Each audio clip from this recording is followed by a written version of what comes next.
like to ask Daniel Platings to come to the front and tell us a little bit about their motivation and what was behind this project. Thank you very much. It's by pure coincidence, but this month I'm working 20 years in digital heritage. And from the very first project I did, my motivation was to make solutions for groups. Most people come to museum as a group, be it family, be it friends, be it an organized group, be it a school group. And so we always have made solutions, in fact, that try to stimulate the social contact, the social interaction within that group in seeing and exploring and using the heritage. And the second motivation, I think, that was for me very important in a project like this is trying to combine all the different forms of heritage that we have into one consistent image of the past. In this project, what you see here is not only the archaeology that is reconstructed, archaeology that has resulted from about 500 man-years of excavation. In the site, there has been an investment of about 20 million euro.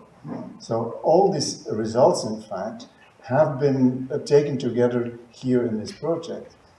In this project, there is about 20 objects from about 20 different institutions brought there. There is 75 years of research, historical research, that goes into this project.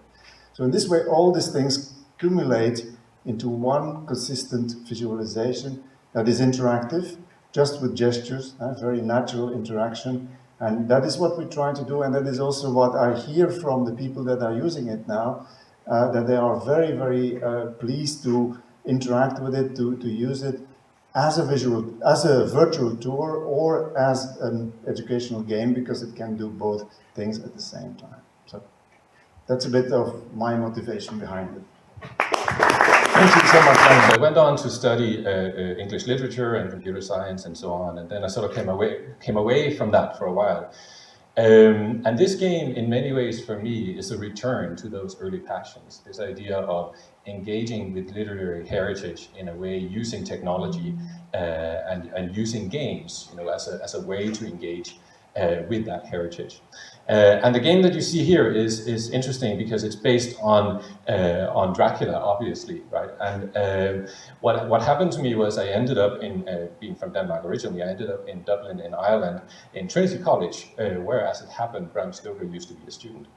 So we created this game and we set it, because it's a geo-based game, as you might have gathered from the screenshots. It's a geo-based game, and we set it in Trinity College, right, in the very campus, 400-year-old campus, beautiful sort of Oxford, Cambridge-style campus.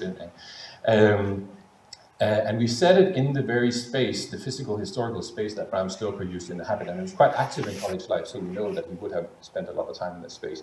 So Bram Stoker's Vampires is really our way to let people engage with Stoker's literary heritage in a way that resonates not only with his own personal history, his personal space, but also with his most significant novel, which, when you think about it, is amazing that it's so many years later. Now it's 120 years old, roughly, and it's still so influential on popular culture. Like, there would be no Twilight if it hadn't been for Bram Stoker and so on. So it's a new way to engage with that literary heritage, and I'd encourage you to come out and try it. You can also play it even if you're not in Dublin. Well, as Yuri mentioned, a very interesting project, because first of all, the architecture of the building is amazing, and the story is amazing and not well known in the Netherlands itself. So it was a big challenge to tell this unknown but large story, because the waterline was a very important part of the defense line of the Netherlands, by flooding several areas of the country to prevent the enemy from coming in. And to tell this in an interactive, visual, video and Oculus Rift way, to immerse the viewer in the architecture, in the physical exhibit, and in the history.